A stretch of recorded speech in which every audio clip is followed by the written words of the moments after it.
ও ভাই, আপনি যদি মুসলমান হয়ে থাকেন ভিডিওটা এড়িয়ে যাবেন না ভাই। দেখেন কি আজব বিষয় ভাই, কতই সাগরের মহাসাগরের ভিতরে দেখেন এক আল্লাহর ওলির কবর। ভাই এটা বাস্তব, এটা কোনো এডিট না ভাই। ভাই আল্লাহ তাআলার কাজ করলে আল্লাহ তাআলা স্বয়ং নিজে সে আমাদেরকে রক্ষা করে। দেখেন কেমন আল্লাহর ওলি মহাসাগরের ভিতরে, দেখেন একটা ঢেউ এই কবরের ভিতরে যায় না ভাই। কি আল্লাহর মহিমা!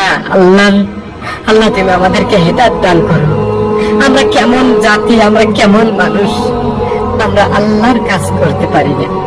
দেখেন ভাই ভিডিওটা দেখেন, আপনি আপনার অন্তরে ভয়, অন্তর কেটে উঠবে ভাই। দেখেন কি একটা সাগরের ভিতরে এই আল্লাহর ওলির কবর স্থান, এই যে কবরটা দেখে আপনার অন্তরটা কেটে উঠবে ভাই। দেখেন আল্লাহ তুমি মহান, আল্লাহ তুমি সৃষ্টিকর্তা।